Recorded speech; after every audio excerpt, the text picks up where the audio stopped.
Сахабалар жайлы хадистер. Ислам дінін жаю үшін машақатқа толы қиын жолда өзіне серік болып, бүкіл тауқыметті арқылаған саңлақ сахабалар жайлы пайғамбарымыз саллаллаху алейхи уассаламның хадистері көп. Қиыншылықтарға қарамастан, бұл жолда соңына дейін Алла Расулымен бірге болуға сөз беріп, уәделерінде тұрған адал достар жайлы Аллах елшісінің саллаллаху алейхи уассалам мақтан тұтар сөздері қалайша көп болмасын. Кішкене жақсылықтың өзін елеп ескеріп жадынан ес шығармаған пайғамбарымыз саллаллаху алейхи уассалам сын сағаттарда қасынан табылған сахабаларын ұмытуы мүмкін бе? Төмендегі хадистер осының нақты дәлелі. Бірінші, менің сахабаларымды жамандап сөз айтпаңыздар. Егер сіздерден біріңіздің Ухуд тауындай алтыны болып, оны тұтастай Аллах жолында бағыштаса, бұл олардың бір уыстық бағыштарына, тіпті оның жартысына да тең келмейді. Адамдардың ең жақсылары менің ғасырымда өмір сүргендер, яғни сахабалар. Содан кейін олардан кейін келгендер, табиғиндар. Содан кейін де олардан кейін келгендер, әтбауд табиғиндар. Сахабаларым көктегі жұлдыздар секілді. Қайсысына ерсеңіз де тура жолды табасыз. Әлемдерге рахмет жіберілген ақырғы пайғамбарға саллаллаху алейхи уассалам серік болған сахабалар өздерінен кейін келетін бүкіл ұрпақтар үшін үлгі-өнеге. Шынайы ислам түсінігімен өмір сүру дәстүрі сахабалардың кезінде айқын көрініс тапты.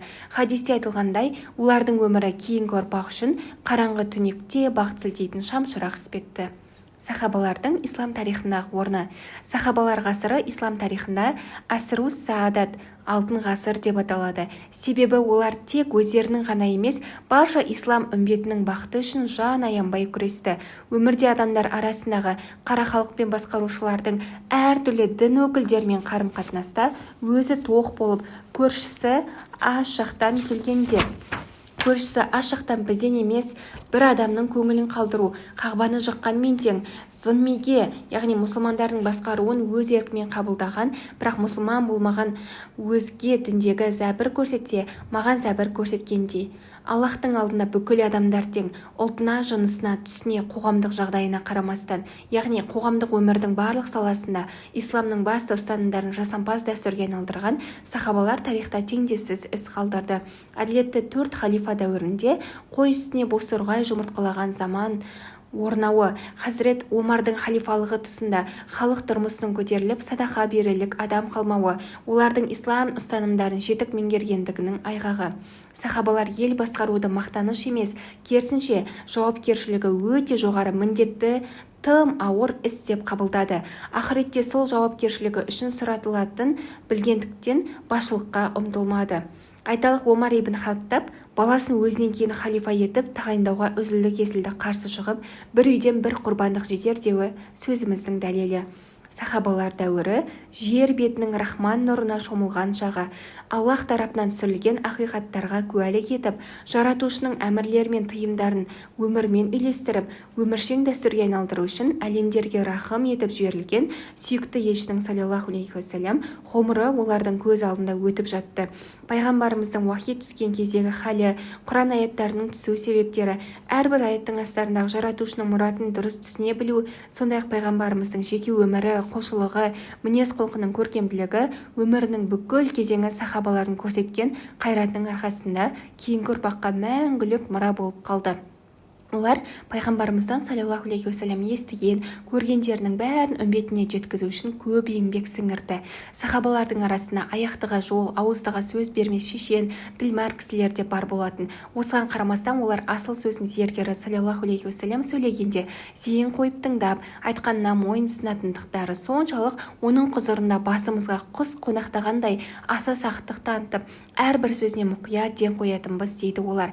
Сахабалар рахман көгінен жауған мейірім нұрына шомылып, илахи құдіреттің көз тоймас, ақылға сыймас хикметтерін жан тәнімен бойларына сіңіріп, кемеңгер тәрбиешінің өз қолында тәрбиеленді. Оған қоса, намазға шақыру үшін бір күні ұлы жаратушының жаршысы болған азанның илхам болуы, тағы бір күні ішкілік пен құмардың харам етілуі, басқа бір күні Аллахтың әмір тыйымдарының хикметтерінің түсіндірілуі мен үйретілуі олардың рухына қанат бітіріп, үнемі биіктерге шақыратын.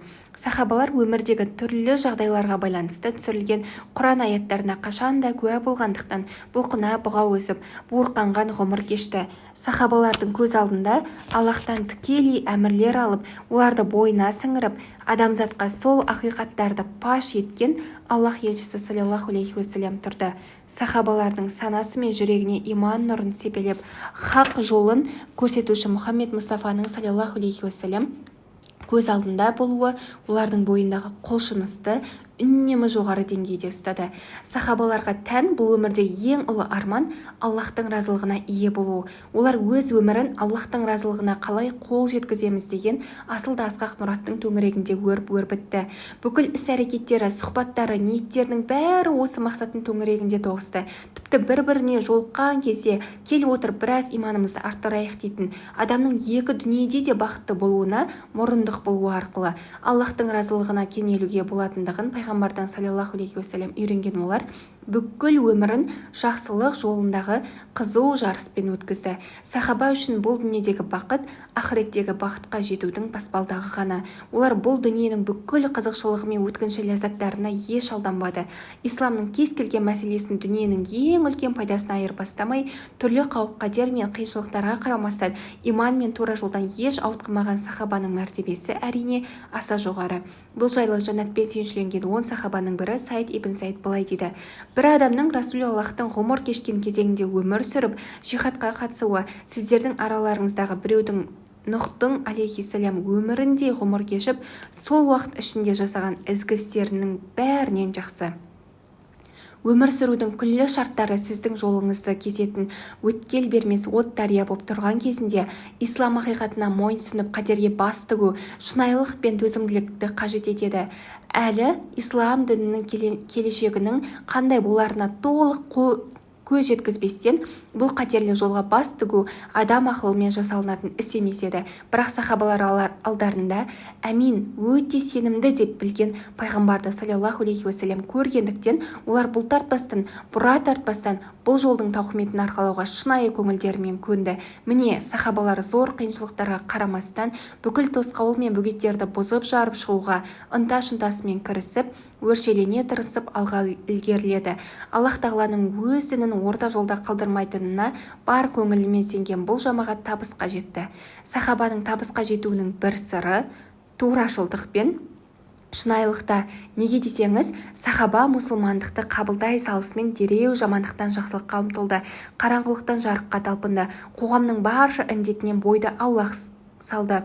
Исламның жүректегі төңкерісінен кейін алдамшы дүниеде мейлінше қашықтап, алдау-арбау секілді түрлі жамандықтардың қараңғылығына қайта оралмады. Осы тұста бір қынжылтатыны, ақиқат пен жалғанға қатар жүгінген қазіргі шақта көпшіліктің мұны жете түсіне бермейтіндігі. Жанқияр рухта асыл ерлер, саңлақ сахабалар пайғамбарымыздың саллаллаху алейхи уассалам адамзатқа ұсынған дәстүрін жүзеге асырудың әбден мүмкін екендігін дәлелдеп, нағыз үлгі өнеге көрсете білді. Олар пайғамбарлардан кейінгі Аллах тағалаға ең жақын адамдар, өйткені оларды ең соңғы хақ пайғамбардың саллаллаху алейхи уассалам өзі тәрбиеледі, рухын биіктетіп, жүректерін өмірдің кірбіңінен өзі тазартты. Аллах тағала олардың баршасына разы болсын. Жәннатпен сүйіншіленген 10 сахаба. Ашарату мубашшара. Мына 10 кісі жәннатқа кіреді. Әбу Бәкір, Омар, Осман, Әли, Зубайр ибн Ауам, Талха ибн Убайдуллах, Сағид ибн Әбу Уаққас, Әбу Убайда ибн Жаррах, Абдурахман ибн Ауф және Саид ибн Заид. Сахабалар хадисте айтылған. Көз тірісінде жәннатпен сүйіншіленген осы 10 кісіден бөлек басқалар да бар. Алайда есімдері бірге аталған сахабалар осылар. Аттары аталмаған басқа сахабалар жәннатқа кірмейді деген сөз емес. Өйткені сахабаларға Аллах тағала разы екендігін білдіретін Құранда көп деген аяттар бар. Демек, Аллах тағала разы болған құлдарын жәннатқа кіргізері сөзсіз. Алайда жоғарыда атап кеткендей, олардың арасынан да дәрежелері әртүрлі сахабалар ұшырасады. Бұл сахабалардың көз тірісінде жәннатпен сүйіншіленуінің өзіндік бірнеше себебі бар. Кей уақытта жасалған істің басқа кезде жасалған істерден артықшылығы болады. Бұл сахабалар исламның алғашқы қиын-қыстау кезеңінде мұсылмандықты қабылдады.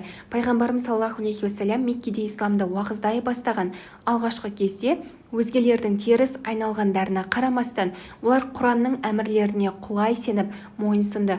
Қауіп-қатерге толы сол күндері көзсіз ер жүректілік танытқандар болмаса, мұсылман болуға кез келгеннің батылы бара бермейтін. Хазірет Абу Бәкір басымызды өлімге тікпейінше сыртқа шығуға да, бір жерге кіруге де жүрексінетінбіз деуі арқылы сол күндердің көз көрген қиыншылығын тілге тиек еткен.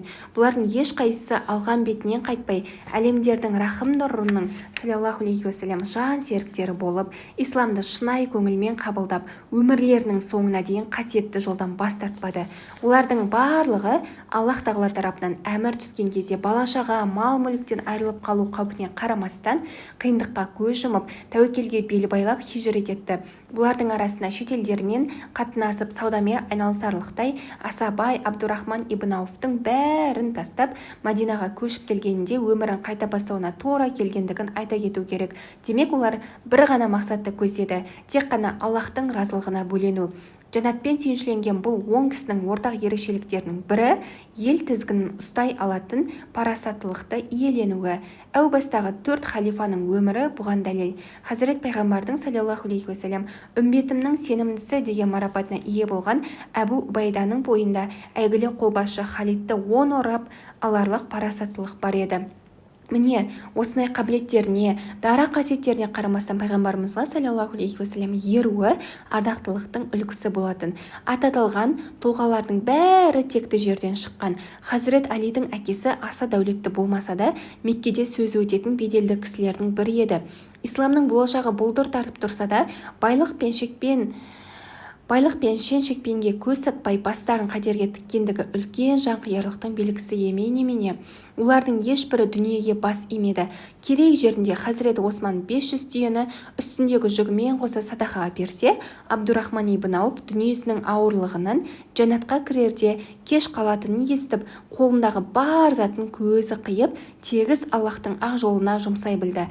Исламның аяғын тәй-тәй басқан алғашқы кезеңінде қиындыққа кеудесін тосушылардың бірі болуы, олардың дәрежесін басқалардан ерекшелеп жоғары көтерді. Бұлардың ішінен дәрежесі жағынан 4 халифа ең алда келеді. Ендігі жерде солардың өмірлеріне қысқаша тоқталу арқылы сахабалардың дәуірі, олардың сіңірген еңбектері жайлы мәлімет беруге тырысамыз.